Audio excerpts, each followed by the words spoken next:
হযরত নূহ আলাইহিস সালামের জামানায় 40 দিনের বন্যা। এই বন্যার পরে জাহাজ যখন নেমে গেল, তখন তিনি মনে মনে ভাবলেন, আমি তো জোড়ায় জোড়ায় করে সমস্ত প্রাণীগুলি আর মানুষগুলি, কিছু কিছু মানুষ যারা ঈমান এনেছিল তাদের জাহাজে উঠাইছে, কিন্তু একটি বুড়ি আমার উপর ঈমান এনেছিল আর আমি তার ওয়াদা করেছিলাম সাথে করে নিয়ে যাব, আমি তো তার কথা ভুলে গিয়েছি। অনুশোচনা এলো।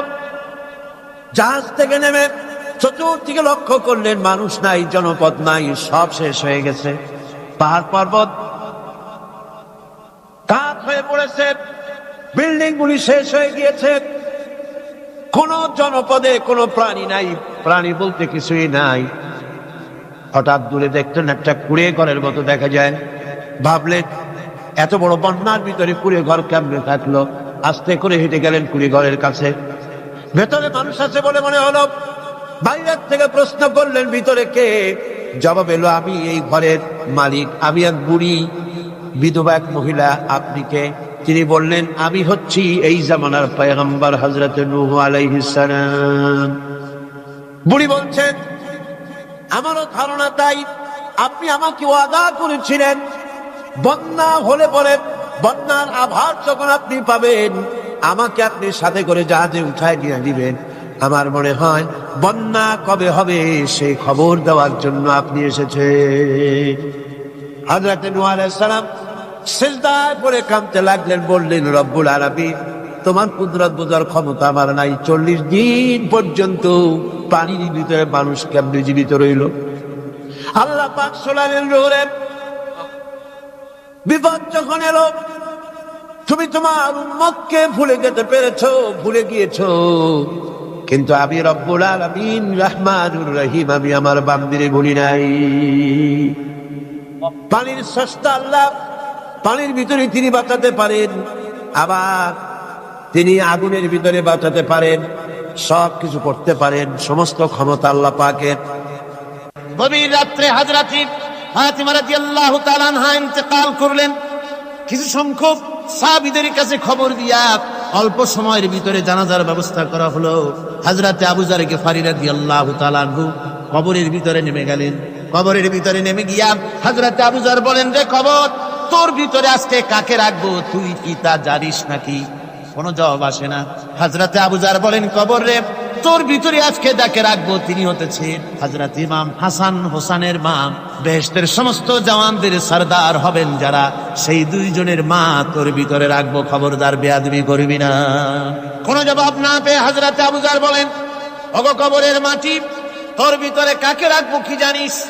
আসাদুল্লাহিল গালিব, দুনিয়ার সমস্ত কাফেরদের বিরুদ্ধে আল্লাহ রাব্বুল আলামিন যাকে বাঘ বানিয়ে পাঠালেন, সেই হযরতে আলী, তার স্ত্রী রেখে যাব, খবরদার বেয়াদবি করবি না। কোনো জবাব আসে না। হযরতে আবু যর বলেন, কবরের মাটি, তোর ভিতরে যাকে রাখবো তিনি হলেন খাতুনে জান্নাত, বেহেশতের সমস্ত মহিলাদের সরদারিনী হবেন যে ফাতেমা, তারে রেখে যাব, তোর ভিতরে খবরদার কোনো বেয়াদবি করবি না। আবার হযরতে আবু যর বলেন, কবরের মাটি, তোর ভিতরে কারে রাখবো কি জানিস? তোর ভিতরে আজকে যাকে রেখে যেতেছি তিনি হলেন আখেরি জামানার পয়গম্বর বিশ্বনবী জনাবে মুহাম্মদ রাসূলুল্লাহ সাল্লাল্লাহু আলাইহি ওয়াসাল্লামের কলিজার টুকরা মা ফাতেমাকে তোর ভিতরে রাখবো, খবরদার কবরের মাটি বেয়াদবি করবি না।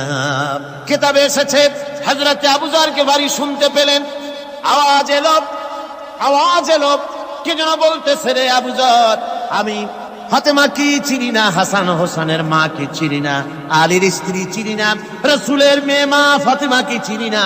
আমল যদি ভালো হয় আমার ভিতরে, আমল ভালো নিয়ে যে আসবে শান্তিতে থাকবে, আর আমল যদি খারাপ হয় আমার ভিতরে, তার অবস্থা চূড়ান্ত হয়ে যাবে। আমার ভাইরা, আমার বন্ধুগণ, আমলের উপরে ভিত্তি করে কিয়ামতের দিন নাজাত হবে। আমল যদি খারাপ হয়ে যায়, কিয়ামতের দিন কেউ তাকে বাঁচাতে পারবে না। এই জন্য কিয়ামতের ময়দানে, হাসরের দিনে আল্লাহর হাবিব জনাবে মুহাম্মদ রাসূলুল্লাহ সাল্লাল্লাহু আলাইহি ওয়াসাল্লাম সিজদায় পড়ে কাঁদতে থাকবেন। আল্লাহ রাব্বুল আলামিন বলেন, হাবিব রে, আপনি কাঁদেন কেন? আজকে তো আপনার কাঁদার দিন না, আমি আপনাকে মাকামে মাহমুদ দান করেছি, আমি আপনাকে কাউসার দান করেছি, আপনার আজকে সম্মানের দিন, মর্যাদার দিন, কাঁদেন কেন? আল্লাহর হাবিব বলবেন রব্বুল আলামিন মাকামে মাহমুদ পেয়েছি, কাউসার পেয়েছি, কান্দি এই জন্য আমি দেখতে পাচ্ছি আবার সামনে দিয়া ফেরেশতারা আমার উম্মতগুলি জাহান্নামের দিকে নিয়ে যায়। আল্লাহ রাব্বুল আলামিন বলবেন ওগো আমার হাবিব, আমি আপনাকে ক্ষমতা দিলাম, আপনার জান্নাতি উম্মতগুলি আপনি বেছে নেন। আল্লাহর হাবিব তার জান্নাতের উম্মতগুলি বাঁচতে থাকবেন। হযরত আয়েশা বলেন ইয়া রাসূলুল্লাহ, কিয়ামতের ময়দানে লক্ষ কোটি কোটি মানুষের ভিতরে আপনার জান্নাতি উম্মত আপনি চিনবেন কি করে? হুজুর বলেন আয়েশা, কোন একটি ঘোড়ার কপাল যদি থাকে সাদা, এই সাদা কপালওয়ালা ঘোড়াটা যদি অসংখ্য ঘোড়ার ভিতরে যদি হারিয়ে যায়, তাহলে সাদা কপালওয়ালা ঘোড়ার মালিক তার ঘোড়াকে পাবে কিনা বলো? হযরত আয়েশা বলেন হুজুর অনায়াসে পাবে। আল্লাহ রাব্বুল আলামিনের হাবিব বলেন আয়েশা রে, কিয়ামতের ময়দানে আমার যেই উম্মতেরা নামাজি ছিল, দিনদার ছিল, পরেজগার ছিল, দুনিয়ার বুকে ঈমান নিয়ে যারা চলাফেরা করেছে, আমার দিন কায়েমের আল্লাহর দ্বীনের জন্য যারা কাজ করেছে, ওদের চেহারা নূর চমকাতে থাকবে, ঈমানের নূর কিয়ামতের দিন চমকাতে থাকবে। সেই ঈমানের নূর দেখে দেখে আমি আমার জান্নাতি উম্মতগুলি আমি বেছে নেব। হযরত ফাতিমা রাদিয়াল্লাহু তাআলা আনহাকে রাসূলুল্লাহ সাল্লাল্লাহু আলাইহি ওয়াসাল্লাম অত্যন্ত ভালোবাসতেন, মহব্বত করতেন তার স্ত্রীদেরকেও। তার স্ত্রীরাও রাসূল করিম সাল্লাল্লাহু আলাইহি ওয়াসাল্লামকে ভালোবাসতেন প্রাণ উজাড় করে দিয়ে। নবীজি বলেছেন কন্যার পিতাদেরকে গালি দিও না। অনেকে টিটকারি করে, বারবার মেয়ে হয় ছেলে একটাও হয় না, সেই জন্য টিটকারি বটকারি করে। আল্লাহর নবী বলেছেন মেয়ের পিতাকে গালি দিও না, ঠাট্টা করো না, যেহেতু আমি মুহাম্মদ রাসূলুল্লাহ সাল্লাল্লাহু আলাইহি ওয়াসাল্লাম, আমি মেয়েদের পিতা, আমি নিজে মেয়েদের পিতা। খাও না, মেয়েদের পিতাকে গালি দিও না। রাসূলুল্লাহ বলেছেন আকাশের নিচে জমিনের উপরে খাদিজার মতো মহিলা আর নাই। সেই হযরতে খাদিজা রাসূলের 4টি মেয়ে পেটে ধারণ করেছিলেন। সুবহানাল্লাহ। মেয়ের প্রতি রাসূলুল্লাহ যথেষ্ট মহব্বত করতেন, মেয়েকে খুব ভালোবাসতেন হুজুর সাল্লাল্লাহু আলাইহি ওয়াসাল্লাম। হুজুরের কলিজার টুকরা ছিলেন মা ফাতিমা রাদিয়াল্লাহু তাআলা আনহা। হুজুর যখন কোথাও যেতেন সকলের শেষে দেখা করতেন ফাতেমার সঙ্গে, আর বিদেশ থেকে সফর করে এসে সকলের আগে দেখা করতেন ফাতেমার সঙ্গে। সুবহানাল্লাহ। রাসূলুল্লাহ আরো বলেছেন তোমরা যখন বাজারে যাবে বা ব্যবসা করতে যাবে বা বিদেশে যাবে, আসার সময় যে সব হাদিয়া নিয়ে আসো। আমরা যখন বাইরে যাই, বাজারে যাই, কিছু হাদিয়া আনি না, জামা কাপড় চকলেট ইত্যাদি আমরা আনে থাকি। রাসূলুল্লাহ বলেছেন হাদিয়াগুলি তোমরা যারা বিদেশে যাও, বাজারে যাও, হাদিয়া আনবে আর এনে ঘরের মধ্যে ঢুকে তা শুরু করবে মেয়েকে দিয়ে। প্রথমে দেবে মেয়েকে। সুবহানাল্লাহ। মেয়ের মর্যাদা ইসলামে সব চাইতে বেশি। কোন যুগে?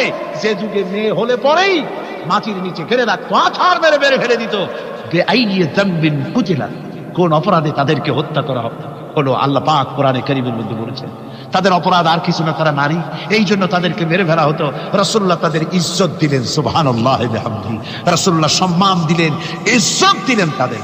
কন্যা হিসাবে নারীর এই মর্যাদা। ফাতেমাকে রাসূল এত ভালোবাসতেন, ইন্তেকালের সময় হযরত ফাতেমা কাঁদতে কাঁদতে বেহুশ হয়ে যাওয়ার উপক্রম হয়ে গেল। রাসূলুল্লাহ হযরত ফাতেমাকে ইশারা দিলেন। হযরত ফাতেমা তার কান নিয়ে রাসূলুল্লাহর মুখের কাছে লাগাই দিলেন। আল্লাহর নবী কি যেন বললেন কানে কানে, হযরত ফাতেমার কান্না বন্ধ হয়ে গেল। হযরত আয়েশা বলেন মা, রাসূলুল্লাহ তোমার কানে কানে কি বলল আর তোমার কান্না বন্ধ হয়ে গেল? হযরত ফাতেমা বলেন ইয়া আম্মা জান, আমার আব্বা আমার কানে কানে বলল মা ফাতেমা তুই কাঁদিস না, তোর কান্না আমার বরদাস্ত হয় না, তোমাকে কাঁদতে হবে না। আমি তোমাকে সুসংবাদ দিয়ে যেতেছি, আমি মরে যাওয়ার পর সর্বপ্রথম তোমার সাথে আমার দেখা হবে। রাসূলুল্লাহর এই ভবিষ্যৎবাণী হযরত ফাতেমা বুঝতে পেরেছেন যে হুজুরের ইন্তেকালের পরে আমার বেশি দেরি হবে না, আমিও তাড়াতাড়ি হুজুরের সাথে শামিল হতে পারবো। হুজুরের ইন্তেকালের 6 মাস পরেই হযরত ফাতেমা রাদিয়াল্লাহু তাআলা আনহা ইন্তেকাল করেছেন। কন্যা হিসাবে নারীর মর্যাদা ইসলাম অনেক অনেক গুণে বাড়িয়ে দিয়েছে।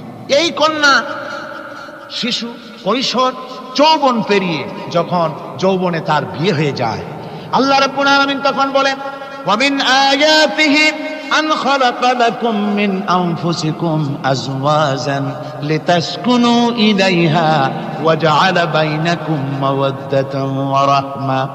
আল্লাহ পাক বলেন আমার নিদর্শনের ভিতরে একটি নিদর্শন, তা আমি তোমাদের থেকে তোমাদের জোড়া তৈরি করেছি, তোমাদের স্ত্রীদেরকে তৈরি করেছি, তোমাদের সাথে তোমাদের স্ত্রীর ভালোবাসা সৃষ্টি করেছি, মহব্বত সৃষ্টি করেছি। এই মহব্বত আমি আল্লাহ তৈরি করেছি। আর যখন বুড়ো হয়ে যায় মানুষ, স্বামী স্ত্রী যখন বুড়া আর বুড়ি হয়, তখন আর ভালোবাসা থাকে না, তখন ওই ভালোবাসা সহৃদয়তার করুণায় আমি আল্লাহ পরিণত করে দেই। বুড়ার জন্য তখন বুড়ি ছাড়া আর উপায় নাই, বুড়িরও আর বুড়া ছাড়া উপায় নাই। তখন ভালোবাসা কোনো বিশেষ কোনো অক্ষ নিয়ে ভালোবাসা নয়, তখন একের উপরে অন্য একদম নির্ভরশীল হয়ে পড়ে। আল্লাহ পাক বলেন এই অবস্থা আমি আল্লাহ সৃষ্টি করে দেই। সুবহানাল্লাহ। স্ত্রীকে রাসূলুল্লাহ কত ভালোবাসতেন। আল্লাহ নবী বলেছেন আমার কাছে তিনটা জিনিস প্রিয়, একটা হচ্ছে সুগন্ধি, একটা হচ্ছে নামাজ, আরেকটা হচ্ছে স্ত্রী। সুবহানাল্লাহ। স্ত্রী আমার কাছে প্রিয়। হুজুর বলেছেন তোমাদের মধ্যে সেই ব্যক্তি উত্তম যে ব্যক্তি তার স্ত্রীর কাছে উত্তম। আমি আমার স্ত্রীদের কাছে উত্তম ব্যক্তি। সুবহানাল্লাহ। রাসূলুল্লাহ স্ত্রীকে কত ভালোবাসতেন। বিশ্বনবী রাজনৈতিক কর্মকাণ্ড চালাচ্ছেন, যুদ্ধের দামামা বাজতেছে, চতুর্দিকে কত অশান্তি, সবকিছু চলছে, স্ত্রীর হক আদায় করতে ভুলে যাননি। রাতের বেলায় হযরত আয়েশার বয়স কম, তাকে নিয়ে রাসূলুল্লাহ একটু সুযোগ পেয়েছেন, বলছেন আয়েশা সব তো ঘুমিয়ে, চলো আমরা একটু দৌড়াই। ওই যে দূরে একটা জিনিস দেখা যায়, দৌড় দাও দেখি কি আগে যায়। দুজনে দৌড় প্রতিযোগিতা করলেন। দৌড় প্রতিযোগিতায় হযরত আয়েশা ফার্স্ট হলেন, হুজুর পিছনে পড়ে গেলেন। হযরত আয়েশা খুব আনন্দ করলেন যে আপনি কিন্তু আমার সাথে দৌড়ে পারলেন। পরবর্তী কিছু কাল যাওয়ার পর হযরত আয়েশা বলেন হুজুর আজকে আবার বললেন যে চলো আয়েশা একটু দৌড়াই। হযরত আয়েশা বলছেন যে সেদিনের তুলনায় আমার শরীর একটু, আমি মুটিয়ে গেছি, শরীরটি স্থূল হয়েছে, আমি আজকে দৌড়ালাম কিন্তু পারলাম না। রাসূল আগে চলে গেলেন, আমি হাঁপাতে হাঁপাতে যখন হুজুরের কাছে চলে গেছি, হুজুর তখন মুস্কি হেসে আমাকে বললেন আয়েশা ওই সেই দিনের জবাব আজকে দিয়া দিলাম। সুবহানাল্লাহ বিহামদিহি, সুবহানাল্লাহ বিহামদিহি। বিশ্ব নবী কত বড় আদর্শ বিশ্ব মানবতার জন্য। তিনি বলেছেন আরাফাতের ময়দানে রাসূলুল্লাহ বলেছেন তোমরা যেমন পড়বে তোমার স্ত্রীদেরকে তেমন পড়াবে, তোমরা যেমন খাবে তোমার স্ত্রীদেরকে তেমন খাওয়াবে, স্ট্যান্ডার্ড মেনটেন করবে। তুমি ভালো দামের কাপড় পরবে, স্ত্রীকে খারাপ দিবে তা নয়। অধিকার দুজনেরই সমান, স্বামী এবং স্ত্রী সমান অধিকার। কিন্তু আমরা তা বুঝতে পারি না, বুঝতে চাই না। আমরা অনেকে মনে করেছি বিয়ে যখন করছি তখন আমি তো নওয়াবজাদা নসরুল্লাহ খান আর বউ তো কেনা দাসী না, সে কিন্তু দাসী না, তার মর্যাদা আছে, তার সম্মান আছে, তার সম্মান আপনাকে দিতে হবে। রাসূলুল্লাহ দিয়েছে, আপনাকেও দিতে হবে। রান্না বান্না হতে দেরি হয়, কত গালাগালি শুনতে হয় নারীকে। আল্লাহর নবীর স্ত্রী হযরত আয়েশা বলেছেন আল্লাহর নবী কাজ করে, মানুষের সঙ্গে কথা বলে, রাষ্ট্রীয় দায়িত্ব পালন করে ঘরের ভিতরে এসে যখন দেখেছেন রান্না হতে দেরি আছে, রাসূলুল্লাহ বিরক্ত হন নাই, ভ্রু কুঞ্চিত করেন নাই, চোখ মোটা করেন নাই, আমাকে কোনো কথা শোনান নাই, বরং আমার কাছে বসে রান্নায় আমাকে সহযোগিতা করেছেন। সুবহানাল্লাহ বিহামদিহি। এই হলো আল্লাহর রাসূল, এই হলো বিশ্ব নবী। স্ত্রীর সঙ্গে কি মহব্বত! সুবহানাল্লাহ। হুজুর মহব্বত করতেন স্ত্রীদেরকে। রাসূলুল্লাহর ঘরে দৌলত ছিল না, কিন্তু মহব্বত দিয়ে ভরা ছিল ঘরটা। হুজুরের ঘরে ফ্রিজ নাই, ডিস এসি নাই, হুজুরের ঘরে কার্পেট নাই, হুজুরের ঘরের মধ্যে জাজির নাই, তোশক নাই, বড় বড় কম্বল নাই, আরামের কোনো জিনিস নাই, মডার্ন ইকুইপমেন্টস কিচ্ছু নাই, দৌলত নাই, কিন্তু মহব্বত দিয়ে ঘরটা ভরা। হযরত আয়েশা বলেছেন আমি পানি পান করে, যখন আমি পানি পান করে গ্লাস রেখে দিতাম, আল্লাহর নবী তখন গ্লাসের সেই জায়গায় ঠোঁট লাগাতেন যেখানে আমি ঠোঁট লাগাইয়া পানি পান করেছি। আমি গোশত চিবোতাম, রাসূলুল্লাহ আমার হাত থেকে গোশত টুকরা নিয়া সেই জায়গায় চিবোতেন যেখানে আমি চিবুয়েছি। সুবহানাল্লাহ। আমার ভাইরা, রাসূল তার স্ত্রীদেরকে মহব্বত করতেন, স্ত্রীরাও রাসূলকে মহব্বত করতেন দারুণ ভাবে। একবার হযরত আয়েশা সিদ্দিকা রাদিয়াল্লাহু তাআলা আনহা হুজুরকে গোসল করাতে ছিলেন, মাথার উপরে পানি ঢালতেছেন, হুজুর একটা চকির উপরে বা একটা তক্তার উপরে বসা আছে। গোসলের পানির ভিতরে রাসূলুল্লাহ দেখতে পেলেন রক্তের মতো কি যেন প্রবাহিত হয়ে যাচ্ছে। হুজুর জিজ্ঞেস করেন আয়েশা রে, পানির ভিতরে রক্তের মতো কি দেখা যায়? হযরত আয়েশা বলেন হুজুর আপনি যখন বসেছিলেন অসতর্ক মুহূর্তে তক্তার নিচে আমার একটা আঙ্গুল পড়েছিল পায়ে, আঙ্গুলটা ফেটে বোধহয় রক্ত বেরোতেছে। রাসূলুল্লাহ তাড়াতাড়ি করে উঠলেন, আর ওই আঙ্গুলকে ব্যান্ডেজ করে দিলেন। রাসূলুল্লাহ বললেন, আয়েশা রে, আঙ্গুল ফেটে গেছে, একটু আহার হু পর্যন্ত করলে না, এতক্ষণ তুমি কষ্ট করলে কেন? হযরত আয়েশা বলেন, ইয়া রাসূলুল্লাহ, ওটা তো একটা পায়ের আঙ্গুল। আয়েশার কলিজাটা ফেটে যদি রক্ত বেরোতো, রাসূলুল্লাহকে উঠতে বলতে আমি পারতাম না। কি মহব্বত রাসূলের সাথে। হযরত আয়েশা বলেন, হুজুর সাল্লাল্লাহু আলাইহি ওয়াসাল্লাম স্ত্রীদেরকে এত ভালোবাসতেন, আমাদের ঘরে গোশত টোস্ত তেমন রান্না বান্না খুব কম হতো। গোশত রান্না হবে কি, মাসের পর মাস চলে গেছে রাসূলের বাড়িতে, হুজুর স্ত্রীরা বলেছেন আমাদের ঘরে চুলে আগুন জ্বলে নাই, একটু শুকনা রুটি, একটু শুকনা খেজুর আর একটু পানি খেয়ে আমাদের জীবন চলেছে, এরকমের অবস্থা হয়েছে। তারপরে এই অবস্থা চলেছে, এর মধ্যে যদি কখনো একটু গোশত আসছে, হুজুর যখন ছাগল ইত্যাদি ছাগল দুম্বা জবাহ করেছেন, এই দুম্বার গোশত নিয়ে, ছাগলের গোশত নিয়ে রাসূলুল্লাহ নিজে বেরোতেন। হযরত খাদিজার বান্ধবী কোথায় আছে খুঁজে ওই বান্ধবীর কাছে গোশত পৌঁছে দিয়ে আসতে। হযরত আয়েশা বলেন, একদিন আমার ঘুম ভেঙে গেল, দেখি হুজুর আমার কাছে নাই, গেলেন কোথায়? খুঁজতে খুঁজতে যায় দেখি মসজিদে নববীর ভিতরে হুজুর হাত তুলে বসে আছেন, মোনাজাত করতেছেন। আমি পেছনে গিয়ে হাত তুলি, আমি শুনতে পাচ্ছি নবীজি দোয়া করছেন, রব্বুল আলামিন কিয়ামতের ময়দানে যেদিন সন্তান তার পিতাকে ভুলে যাবে, মা তার সন্তানকে হারায় ফেলবে, ওই কঠিন হাসরের ময়দানে আমি যেন আমার খাদিজাকে হারাইয়া না যাই। মুনাজাতের শেষে হযরত আয়েশা বলেন, ইয়া রাসূলুল্লাহ, খাদিজার কথা আপনার এত কেন বারবার মনে পড়ে? একটা বুড়িরে বিয়ে করেছিলেন 25 বছর বয়সের সময়, 40 বছর বুড়ি, তার কথা কেন এত মহব্বত আপনার মনে পড়ে? তার থেকে যুবতী মেয়ে, সুন্দরী মেয়েকে আপনার স্ত্রী হিসেবে আপনি পান নাই? হুজুর বলেন, আয়েশা রে, খাদিজা সম্পর্কে এমন কথা তুমি আর বলো না, তোমরা সবাই আমার সুখের দিনের স্ত্রী, আর খাদিজা আমার এমন সময় স্ত্রী ছিল যখন মক্কায় আমার আশ্রয় ছিল না, তামাম মক্কা নগরীতে আমার আশ্রয় ছিল না। খাদিজার সঞ্চিত সমস্ত ধনরাশি ইসলাম কবুল করার পর দুহাতে খাদিজা বিতরণ করে দিয়েছে। হযরত আয়েশা বলেন, হুজুর আমার গোস্তাকি মাফ করে দেন, আমি আর এরকম বলবো না, তবে খাদিজা সম্পর্কে আমার কিছু একটু শুনান। হুজুর বলেন, আয়েশা রে শোনো, গভীর রাত, যত রাত হোক না কেন, ইসলামের দাওয়াত দিয়ে দিয়ে গভীর রাত্রে আমি যখন বাসায় ফিরেছি, ঘরে এসেছি, দরজায় একটা মাত্র ডাক দিয়েছি, খাদিজা, অমনি দরজা খুলে গেছে। আমি জিজ্ঞেস করেছি, খাদিজা রে, যত রাত্রে আসলাম, যতবার আসলাম, একটা ডাকের বেশি লাগলো না, তুমি কি ঘুমাও না? হযরতে খাদিজা বলেছেন, ইয়া রাসূলুল্লাহ, আমার মনের ভিতরে ভয় থাকে, আল্লাহ রাসূল দ্বীনের খেদমতে বাইরে আছেন, আমি যদি আরামে বিছানায় ঘুমায় থাকি আর নবীজি দরজায় তার কাছে দাঁড়ায় আমারে ডাকাডাকি করবে, উঠতে যদি দেরি হয়ে যায় নবীজির সঙ্গে বেয়াদবি হয়ে যাবে, এই মনে করে আপনি না আসা পর্যন্ত দরজার সাথে পিঠ লাগাই আমি দাঁড়াইয়া দাঁড়াইয়া ঘুমাই। আমার ভাইরা, হযরতে খাদিজার ইজ্জত স্বয়ং আল্লাহ দিয়েছেন। কে দিয়েছেন? হাদিস শরীফে এসেছে, রাসূলুল্লাহ জাবালে নূরে বসা, গারে হেরার ভিতরে বসা, হযরতে জিবরাইল রাসূলুল্লাহর সঙ্গে কথা বলতেছেন। একটু পরে হযরত জিবরাইল বলেন, ইয়া রাসূলুল্লাহ, আমি আর এখানে বসবো না, আমি এখন চলছি, আমি দেখতে পাচ্ছি খাদিজা আসতেছে আপনার জন্য খাবার নিয়ে। খাদিজা যখন আপনার কাছে পৌঁছে যাবে, আপনি খাদিজাকে শোনায় দিবেন আল্লাহ রাব্বুল আলামিন খাদিজাকে সালাম জানাইছে। সুবহানাল্লাহ। রাসূলুল্লাহর কাছে হযরতে খাদিজা যখন আসলেন, হুজুর বললেন, খাদিজা, আজকে তোমার জন্য দারুণ সুখবর। বলে কি?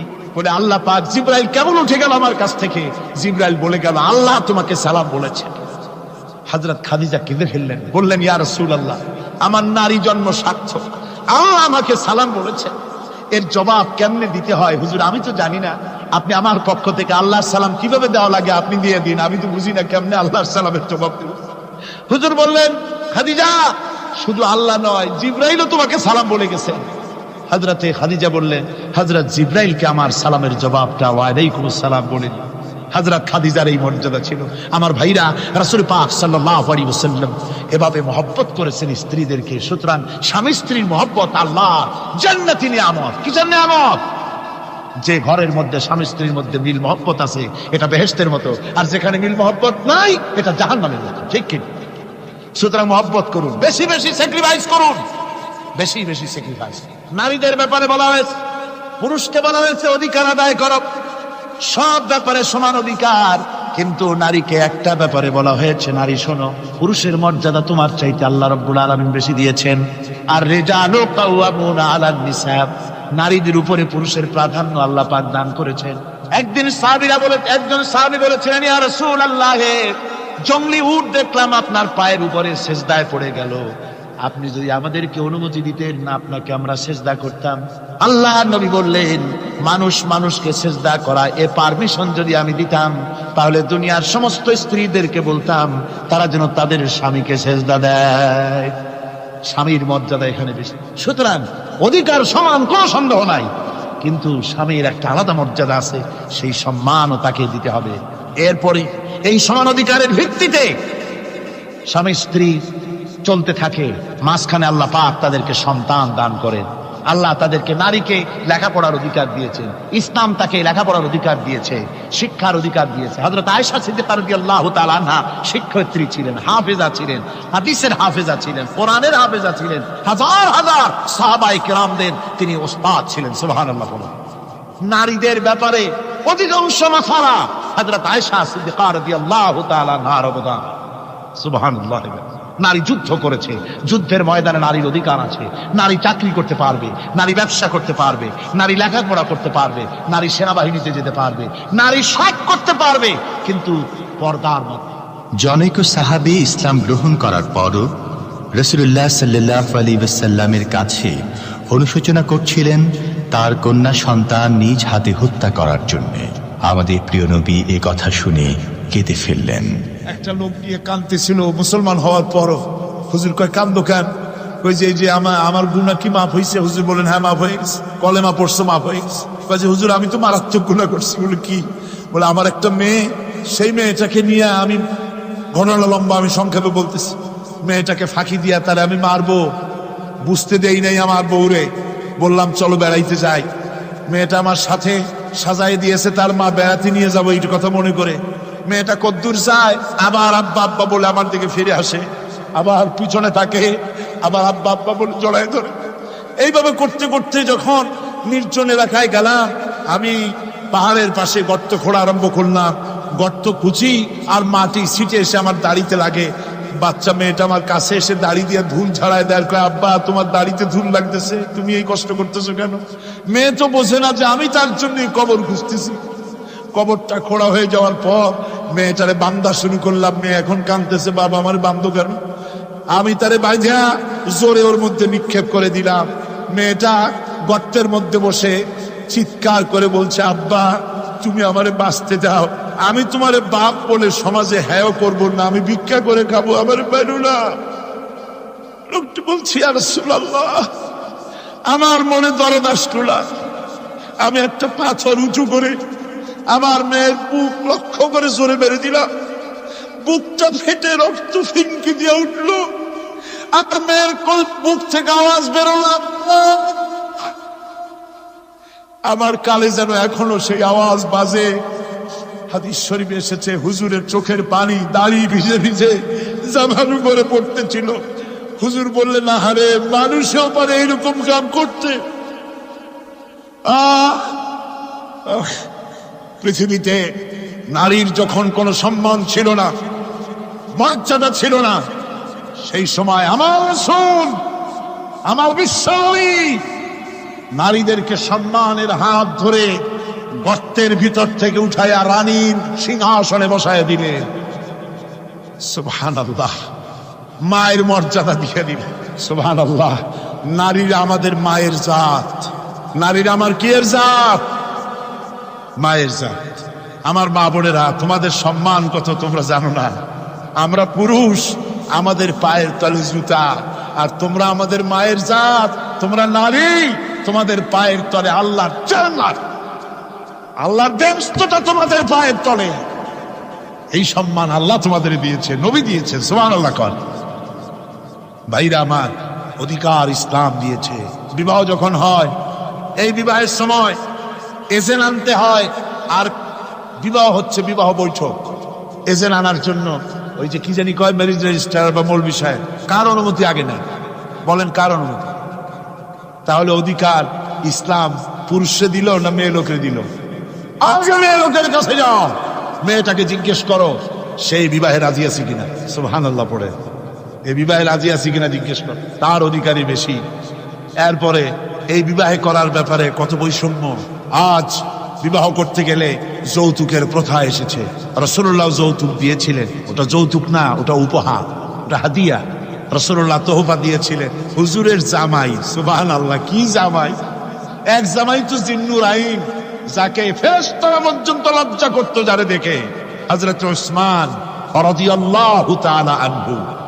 আরেকজন হযরতে আলী কাররামাল্লাহু ওয়াজহাহু। হযরতে আলী, যার সম্পর্কে রাসূল পাক সাল্লাল্লাহু আলাইহি ওয়াসাল্লাম যাকে কত সম্মান দিয়েছেন, কত মর্যাদা দিয়েছেন, এই হলো হযরত আলী হুজুরের জামাই। আনা মদিনাতুল ইলম ওয়া আলিউম বাবুহা, আমি হলাম জ্ঞানের রাজ্য, আর আলী হলো সেই রাজ্যে প্রবেশের দরজা। সুবহানাল্লাহ। ভাইরা, এই হলো জামাই। আর মেয়ে খাতুনে জান্নাত বিনতে রাসূল, বেহেশতের সমস্ত রমণীদের সরদারিনী মা ফাতিমাতুজ জাহরা রাদিয়াল্লাহু তাআলা আনহা। কি উপহার দিলেন বিয়েতে রাসূল! এই মেয়ে আর এই জামাই। উপহার হলো খেজুরের ছোবড়ার একটা তোষক, পানি উঠাবার জন্য একটা মশক, আর আটা পেশা একটা জাত। এই হলো নবীর মেয়ে আর জামাইয়ের জন্য। রাসূলুল্লাহ সাল্লাল্লাহু আলাইহি ওয়াসাল্লামের স্ত্রী মা উম্মে হাবিবা আমাদের প্রিয় নবীর সম্মানের প্রতি ছিলেন খুবই যত্নশীল। তার পিতা তখন ইসলাম গ্রহণ করেননি। এমন অবস্থায় পিতা ঘরে প্রবেশ করলে রাসূলুল্লাহ সাল্লাল্লাহু আলাইহি ওয়াসাল্লামের স্ত্রী তার পিতার সাথে যে আচরণ করেছিলেন, এখন আমরা শুনব সে কাহিনী। আবার স্ত্রীরা রসুলের প্রতি কি ভালোবাসা দেখেছেন। হযরত উম্মে হাবিবা রাদিয়াল্লাহু তাআলা আনহা, আমাদের মা আবু সুফিয়ান রাদিয়াল্লাহু তাআলা আনহু, তার মেয়ে। তার কাছে আবু সুফিয়ান তখনও কাফের, সেই কুফরি হালতে মেয়ের ঘরে গিয়েছেন। যাওয়ার পরে হযরত উম্মে হাবিবা বাপ যখন বসতে গিয়েছেন, তখন উম্মে হাবিবা বলছেন যে আব্বা একটু দাঁড়ান। এই অবস্থায় দাঁড়াতে বলে বিছানাটা উল্টায়া দিয়া তারপরে বললেন যে বসেন। বাপ মনে খুব দুঃখ পেলেন। আবু সুফিয়ান বললেন, মা উম্মে হাবিবা, আমি তোমার পিতা, ভালো একটা বিছানা থাকলে তাই বিছায় দেওয়া উচিত ছিল, আর তুমি বিছানাটা উঠাইয়া তারপরে আমার খালি জায়গায় বসতে বললা, আমি তোমার ব্যবহারে আহত হলাম। হযরত উম্মে হাবিবা বলেন, আব্বা জান, নিশ্চয়ই আপনি আমার আব্বা, শ্রদ্ধেয় পিতা, কোনো সন্দেহ এতে নাই, কিন্তু আপনি একজন কাফের। আল্লাহর রাসূল যে বিছানায় বসেন, সেই বিছানা আমি একটা কাফেরকে বসতে দিতে পারি না।